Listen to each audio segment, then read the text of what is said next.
So what a beautiful place we have come to. The peace, tranquility and serenity is all around us. And one of the best places to commune with the Creator is in Gaia, the purity of Gaia. And the rivers that flow down these mountains have trickled down from the glaciers. The frozen waters that hold the ancient energies, just like time capsules. And as the glacier waters melt and trickle down, those ancient energies and the purity trickle down with it into the foothills and down into this beautiful place that we are sitting in. So let's give thanks to Gaia, to the purity that Gaia has to offer us, where it makes it so easy to connect with the creative source. And it makes it so easy for us to be in harmony and to go inside, finding that peace within us that has that same exact purity as the glacial waters of the Himalayas.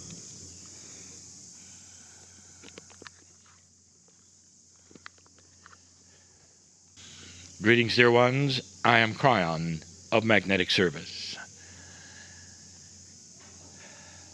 I want to take a moment for you to feel the serenity.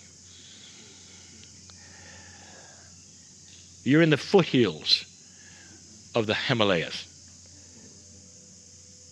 Dharamshala is where the Tibetan government is in exile and His Holiness the Dalai Lama has his home.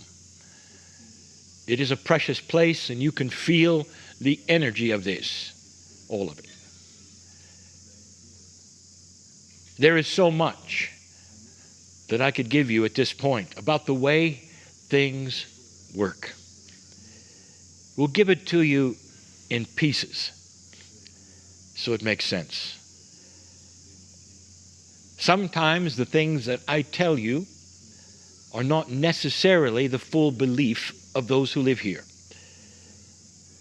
And if that is so today, it is because new energy is upon this planet, and that changes some of the basic principles that they teach here and always have. Again, we say, doesn't it make sense that as the relationship to the Creator begins to change and be closer, that some of the attributes of the systemic things that you've learned would also change their paradigm? There is synchronicity afoot, and you'll know more about that in a moment. I would like to talk in this brief channeling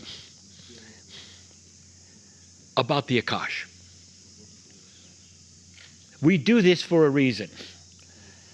For the Akashic is something that is known by almost every citizen of this land. The Akashic record, the amount of lifetimes and energy, is a staple of belief. I would love to give you some information, some of which I've done before. But in this energy, it's even more profound. Each one of you has a record of lifetimes on the planet. Most of you here are old souls. And in this new energy, there is an awakening. An awakening to your old soul energy. Many will come on a tour like this one and have only discovered the Kryon work recently. But it resounds to them. Because the truth, dear ones, of the creative source is something that is built to resound to the truth in you. We've talked about the match between the God in you, and the truth of what is here and how things work. If it's true that you have records of lifetimes inside you, how does it work? We've given you information in the past about the comings and goings of humanity, about the cave of creation, about the crystalline. That's not going to be repeated. Instead, I want you to know personally how this beautiful system of the Akashic record works in each of you. You wish to linearize all things that sound like a library. And the Akashic record sounds like a library. And so some of you will visualize bookshelves, perhaps, stories of your lives, arranged in linear fashion, and ready for you to open and view, perhaps through Akashic readers, or perhaps through enlightenment. Nothing could be further from the truth. Every single lifetime, when it goes into the Akashic record, is no longer single. The Akashic record is a soup, and it's one thing, with all of the energies of all of the lifetimes and all of the things that you have learned and experienced. It is a non-linear package. This makes it difficult, if not impossible, to read, unless you know how. And the past life readers who have dedicated the energy to be able to do this will smile when I tell you this. They're not reading books. They are reading energy. And the energy they read comes right from you in many, many ways. Kryon, do you mean to say that the Akashic record has no organization? Dear ones, oh yes it does, but not linearly.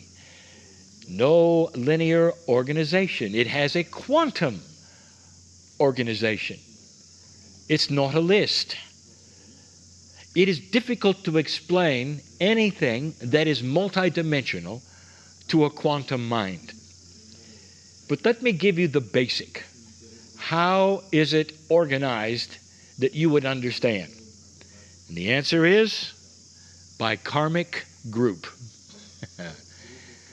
Now, what this means, dear ones, is that the karma that you have in the culture that you have normally responds to a next lifetime and will bring you back to the same group that you left. And in the past, karma worked this way for a reason. Some will say that it's unfinished business. It's not exactly that. Good karma and bad karma are also a misnomer, an incorrect phrase. Truly, there is no good and bad. There is simply energy which is higher and lower of a learning essence. Some of you will come back to enjoy that which is a seed you have sowed in the past. In other words, you've earned something, and you come back, and there it is. Some of you have unfinished business because there are things that took place in the lifetime that you would come back and finish. And you might say, well, that then was a low consciousness or a negative karma. Oh, really? Let me ask you this. What if your partner dies in the last lifetime and you both come back and you find him or her again? Oh, is that a negative karma? That's unfinished business. There's a lot of categories that you could look at. Then we've told you many times, over 20 years ago, that the new energy is going to start creating a new paradigm of karma. That in an old energy, karma was needed to push you and pull you. And now there is no real need for it, old soul. Instead, think of this. You come back in fresh, and the karma that you developed in many lifetimes can be dropped. Why would you do such a thing? And the reason is because you are now in control of the light, of the things that you will go and do and perceive and have intuition. You will not miss out on things that you would have had that are good and positive, because your new intuitive light, your enlightenment, will steer you to the places that will be the most benevolent, will be the most healing, the one that would give you the most youth.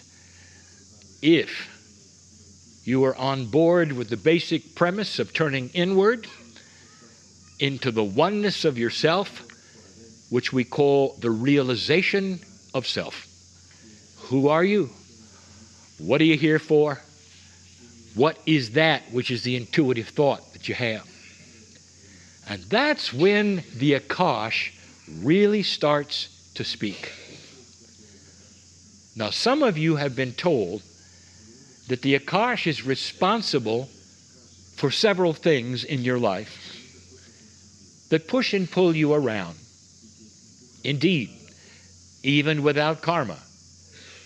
If you had a past lifetime where you drowned, the chances are you won't want to be in water. And you can project this to many things. But dear ones, you still can drop your karma, and those things may still be there. Oh, there's so much more. What is it that you can sense in your past lives that may give a hint to where you've been and what you've done? You can't read a book. It's not in a chronological order. So the things that stick out are energy. The energy of a past life drowning, it sticks out. What about these things? If you are here and later on your way to Nepal, the question may be, do you have a lifetime here? Do you resound to it? And then there would be those who say, well, I don't know how to begin that process. I don't feel anything. Dear ones, most of you won't feel anything. That's not the way it works. The Akashic record, dear ones, speaks not to the brain, not to the emotions. It speaks to the pineal. And the pineal then is responsible for intuitive flashes. And so a multidimensional energy of the Akash doesn't talk in a linear way so you can feel that you've been here. Let me tell you how it works. And then you can test yourself. When my partner was very small, his mother and father took him on a tour of a Navy ship, an old one. He was less than 10 years old. When they got into a certain place on the ship, he smelled old, stale diesel oil. His mother reacted and said, "We have to get out of here." My partner went, "Oh yeah." He liked it. You see, it triggered memories, not of past lives, but the fact that the smell meant something. He had smelled that before. He liked it.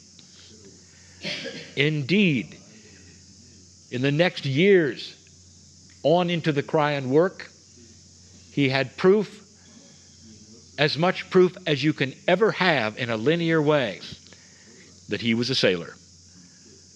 and he died in World War II. These are the kinds of things the Akash is good at.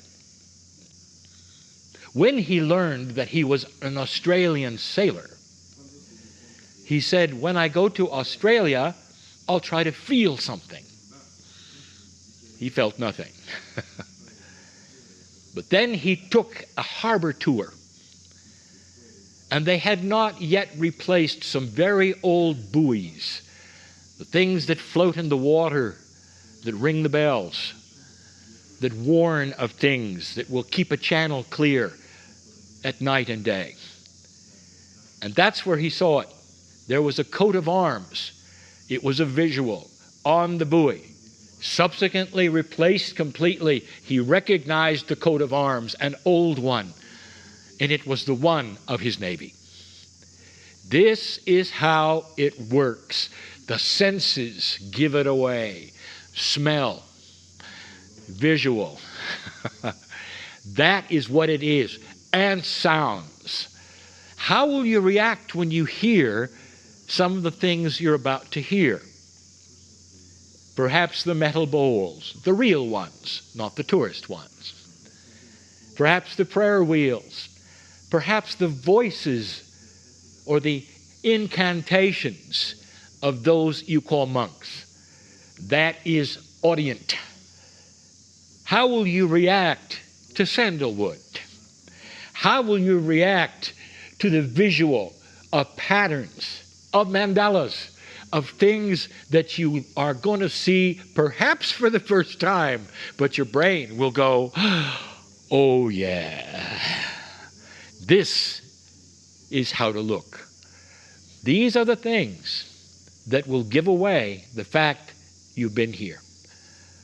Now, not all of you have, dear ones. I know that. But some of you have. You will relate to it. There should be joy. And when you do, I want you to know this. There's nothing you have to do because of it. It is completely for your own enlightenment. That your Akash is so grand that you've been here as an ancient. And you've touched the oneness of God and carried that right into this life, listening to this channel. That's profound. So as you tour the rest of the places on this, the Kryon tour, use your senses, not your linearity. And so it is.